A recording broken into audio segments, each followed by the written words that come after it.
Hello दोस्तों, good evening, नमस्कार। आप सभी को फिर से बहुत बहुत स्वागत है आप सभी के अपने यूट्यूब चैनल परीक्षा की शिक्षा में।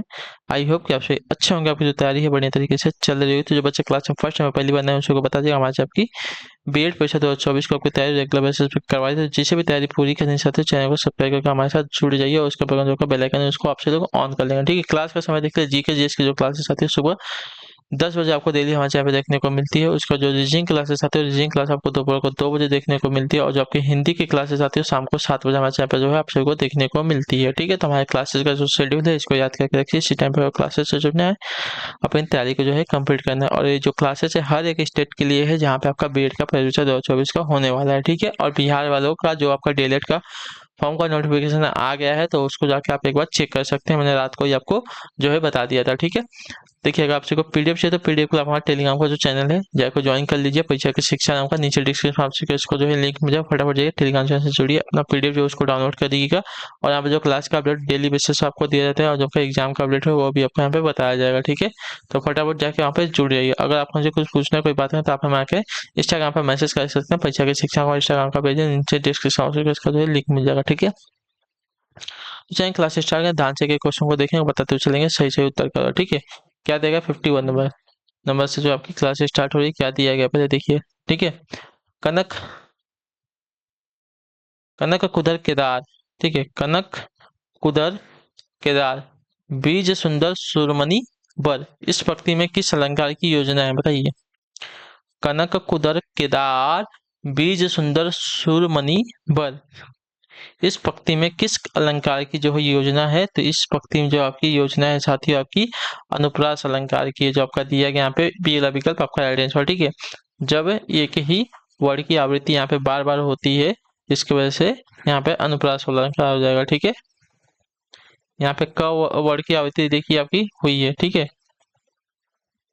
यहाँ पे क वर्ड की आवृत्ति आपकी यहाँ पे बार बार हुई है, यहाँ पे इसकी वजह से आपका क्या हो जाएगा,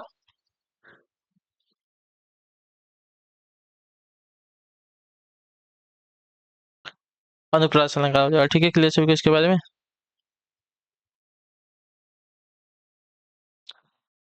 अगले क्वेश्चन बढ़ेंगे, आपका देखेंगे 52। कवि प्रिया किस रीतिकालीन कवि की रचना थी। कवि प्रिया जो है किस रीतिकालीन कवि की रचना है, बिहारी की है, मोतीराम की है, घनानंद की है, केशवदास की है। तो कवि प्रिया की बात करें तो कवि प्रिया जो है आपकी केशवदास की जो है रीतिकालीन रचना हो जाएगी। तो जो आपका दिया गया यहाँ पे डी वाला विकल्प आपका राइट आंसर हो जाएगा। ठीक है, क्लियर होगा इसके बारे में। अगला प्रश्न देखेंगे, आपका 53 नंबर है, बताएगा जातिवाचक संज्ञा शब्द है कौन सा, बताइए। डॉक्टर है, कमाया एनी है, सुशील है, बचपन है। जातिवाचक तो जिससे पूरी जाति का बोध होता हो वो आपका हो जाएगा डॉक्टर। डॉक्टर आपका कैसा शब्द होगा, जातिवाचक संज्ञा शब्द हो जाएगा। ठीक है, क्लियर सभी को इसके बारे में। डॉक्टर का कोई स्पेसिफिक नाम नहीं होगा, डॉक्टर से पूरी जाति का, डॉक्टर जाति का यहाँ पे बोध होगा। ठीक है, अगले क्वेश्चन बढ़ेंगे, आपका 54 नंबर है। कौन सा जो है काव्य संग्रह जो है सूर्यकांत त्रिपाठी निराला का नहीं है, कौन सा काव्य संग्रह जो है सूर्यकांत त्रिपाठी निराला का नहीं है, तो आपका जो दिया गया है पल्लव, डी वाला विकल्प आपका राइट आंसर। ठीक है, पल्लव जो आपका काव्य संग्रह जो आपका सूर्यकांत त्रिपाठी निराला का नहीं है, तो जो आपका दिया गया डी वाला विकल्प आपका अनामिका, परिमल, राग विराग ये सभी आपका सूर्यकांत त्रिपाठी निराला का है। ठीक है, अगले क्वेश्चन बढ़ेंगे, आपका 55 नंबर है, ध्यान से देख के बताएंगे राइट आंसर का क्या हो जाएगा। निम्नलिखित में कौन सा शब्द जो है संज्ञा है, निम्नलिखित में से कौन सा शब्द जो है आपका संज्ञा शब्द है। क्रुद्ध दिया गया है, क्रोध दिया गया है, क्रोधित दिया गया है, क्रोधी दिया गया है। तो इसमें से आपका जो क्रोध है कैसा शब्द है, आपका संज्ञा शब्द हो जाएगा, जो आपका दिया गया बी विकल्प आपका राइट आंसर होगा। ठीक है, क्लियर सभी को इसके बारे में। अगला क्वेश्चन है 56 नंबर प्रश्न, ध्यान से देख के बताएंगे राइट आंसर क्या हो जाएगा। कौन सा शब्द हमेशा बहुवचन में प्रयुक्त होता है, बताइए। कौन सा शब्द जो है हमेशा बहुवचन में प्रयुक्त होता है। शिशु है, भक्ति है, प्राण है, ग्रंथ है। हमेशा बहुवचन में कौन सा शब्द प्रयुक्त होता है, तो आपका प्राण। प्राण हमेशा आपका बहुवचन में होता है, इतने याद रखिए। जो आपका सीला ऑप्शन देगा 56 पे आपका राइट आंसर होगा। ठीक है, अगले क्वेश्चन बढ़ेगा 57 नंबर प्रश्न, ध्यान से देखिएगा, बताइएगा राइट आंसर का।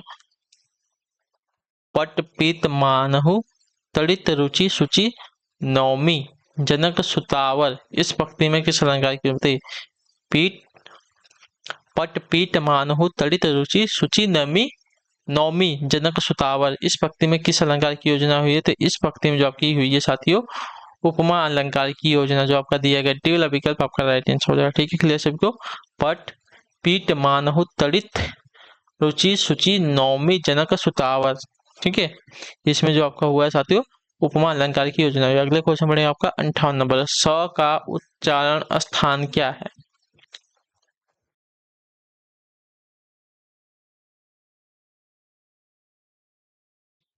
तालु है, मुर्दा है, दंत है, ओष्ठ है। स का उच्चारण स्थान क्या है? तो स का उच्चारण आपका तालु होता है, जो आपका दिया गया पे ये वाला विकल्प आपका राइट आंसर है। ठीक है, क्लियर है। अगले क्वेश्चन बढ़ेंगे आपका देखेंगे 59 नंबर पर, ध्यान से देखिएगा, बताइएगा राइट आंसर का। निम्नलिखित में कौन जो है उसमें वर्ड नहीं है? ठीक है, निम्नलिखित में कौन जो आपका उसमें व्यंजन वर्ड नहीं है? स, स और र। तो देखिए स और ह, ये चार आपके क्या है उसमें व्यंजन है, लेकिन इसमें जो आपका र है, र आपका उसमें व्यंजन में नहीं आता है। ठीक है, क्लियर सभी को इसके बारे में। अगले क्वेश्चन बढ़ेंगे, उसमें व्यंजन क्या होता है?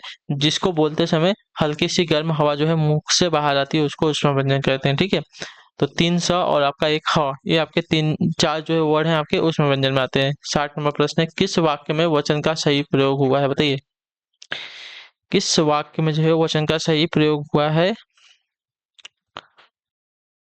मेरी होश उड़ गई, हमारे होश उड़ गए, मैं होश उड़ गई, मेरे होश उड़ गए, मेरे होश उड़ गए, इस वाक्य में जो आपका वचन का जो है सही प्रयोग हुआ है। ठीक है, अगले क्वेश्चन बढ़ेंगे आपका देखेंगे 61 नंबर है, महीप का सही संधि विच्छेद क्या? महीप का सही संधि विच्छेद हमसे पूछा था, तो ठीक है, तो महीप का सही संधि विच्छेद क्या होगा यहाँ पे?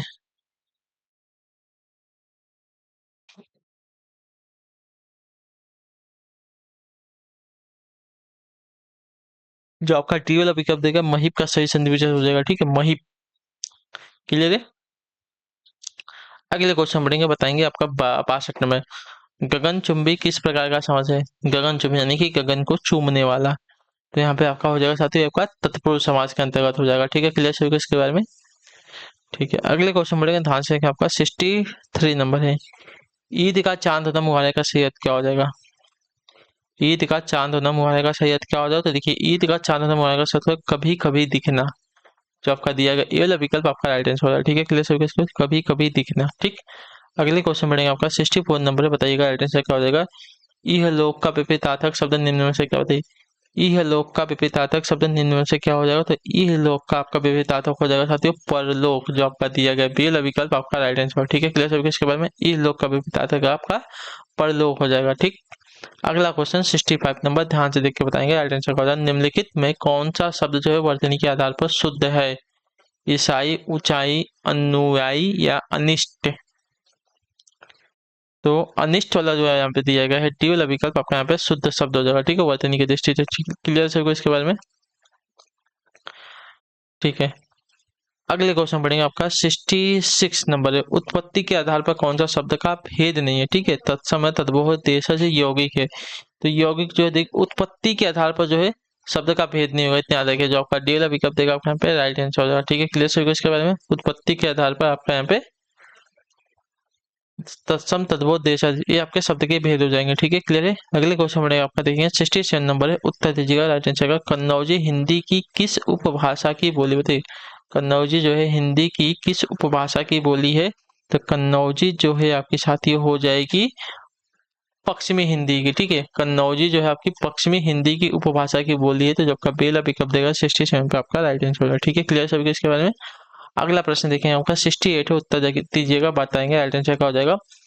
श्री गुरु चरण सरोज रज निज मन मुकुर सुधारी बरनऊ रघुवर बिमल जस जो दायक फल चारी। उपयुक्त पंक्ति में छंद का प्रकार बताइए। दोहा है, सोरठा है, चौपाई है, भैरव है, क्या है?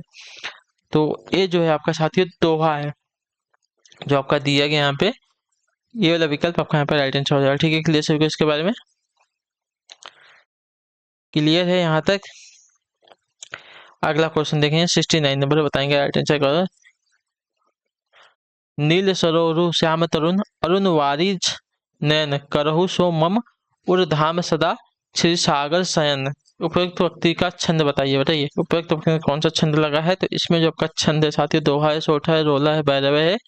तो कौन सा छंद है इसमें? तो इसमें जो आपका साथियों सोठा छंद जो आपका दिया गया बिल विकल्प 69 पे आपका राइट आंसर। ठीक है, नील सरोवर श्याम तरुण अरुण वारिज नयन करऊ करो सो मम ऊर्ध्वाम सदा शीर्षागर शयन। इसमें जो आपका साथियों चौथा छंद हो जाएगा। ठीक है, क्लियर है। अगला क्वेश्चन देखेंगे 70 नंबर, बताइएगा राइट है। एक म्यान में दो तलवार मुहावरे का सही अर्थ क्या, बताइए। एक म्यान में दो तलवार मुहावरे का सही अर्थ क्या है? तो देखिए, एक म्यान में दो तलवार नहीं रह सकती, आपने ये सुना होगा, यानी कि एक ही स्थान पर दो समान अधिकारी नहीं रह सकते। ठीक है, जो आपका दिया गया यहाँ पे बी वाला विकल्प आपका राइट आंसर होगा। ठीक है, एक ही स्थान पर दो समान अधिकारी नहीं रह सकते, यानी कि एक म्यान में दो तलवार नहीं रह सकती। ठीक है, मुहावरे का आपका अर्थ हो जाएगा। ठीक है, क्लियर सभी को इसके बारे में। अगले क्वेश्चन बढ़ेंगे 71 नंबर, बताइएगा राइट आंसर। तमस किसकी रचना है? तमस, तमस जो है किसकी रचना है? भीष्म साहनी की है, लक्ष्मीकांत वर्मा की है, उपेंद्र नाथ अस्क की है, या धर्मवीर भारती की? तो तमस जो है आपकी देखिए भीष्म साहनी की है, तो जो आपका ये वाला ऑप्शन दिएगा आपका यहाँ पे राइट आंसर। ठीक है, क्लियर है। अगले क्वेश्चन पढ़ेंगे आपका, देखिए 72 नंबर, बताएंगे राइट आंसर क्या होगा। बाबा बटेश्वर नाथ के रचनाकार कौन, बताइए। बाबा बटेश्वर नाथ के रचनाकार कौन है? तो देखिए, बाबा बटेश्वर नाथ के रचनाकार आपके नागार्जुन जी है, तो जो आपका दिया गया यहाँ पे ये वाला विकल्प आपका राइट आंसर। ठीक है, क्लियर हो गया इसके बारे में।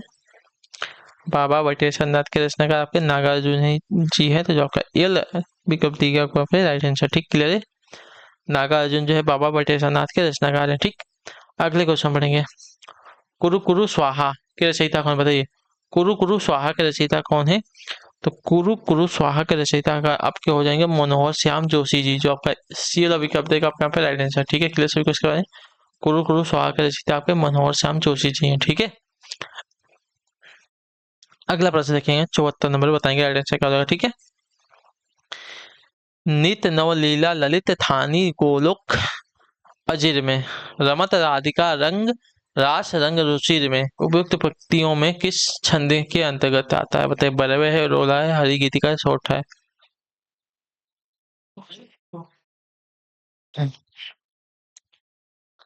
तो ये जो आपका हो जाएगा साथियों भैरव छंद हो जाएगा। ठीक है, जो आपका दिया गया यहाँ पे ये वाला विकल्प आपका है। ठीक है, नित नवल लीला ललित थानी गोलोक अजिर में रामत राधिका रंग रास रंग रुचिर में उपयुक्त वक्त में आपका छंद आपका लगा है साथियों भैरव छंद। ठीक है, अगला क्वेश्चन आपका 75 नंबर है, ध्यान से देखिए बताइएगा राइट आंसर का। दहिमन मोहि न सुहाय अमिय पियावत मान बिंदु वरन विष दिए बुलाए मान सहित मिरबो भला उपयुक्त पंक्ति में किस छंद के अंतर्गत आया, बताइए। उपयुक्त जो पंक्तियां हैं किस छंद के अंतर्गत आती है? दोहा में आती है, सोठा में आती है, चौपाई में, मालिनी में, किस में? रहीमन मोही न सुहाय अमिय पियावत मान बिंदु वरन विष दे बुलाए मान सहित मरिबो भला, इसमें आपका कौन सा छंद है? तो इसमें जो आपका साथियों छंद है चौथा छंद है, जो आपका दिया गया बी विकल्प आपका राइट आंसर। ठीक है, क्लियर हो गया इसके बारे में। तो इसी के साथ जो आपकी क्लास है साथियों आज की यहीं पे कंप्लीट होता है। आई होप को जो क्लास है अच्छी लगी, चाहिए क्लास को लाइक करें, चैनल पहले चैनल को सब्सक्राइब, और हमें जो है कमेंट करके अपनी राय जो है देंगे कि आपको जो क्लास है साथियों कैसी लगे। तो हम आपसे मिलते हैं आपकी अगली क्लास में, तब तक के लिए टाटा बाय बाय, जय हिंद जय भारत। आपसे क्लास से जुड़ने के लिए बहुत बहुत ही धन्यवाद साथियों।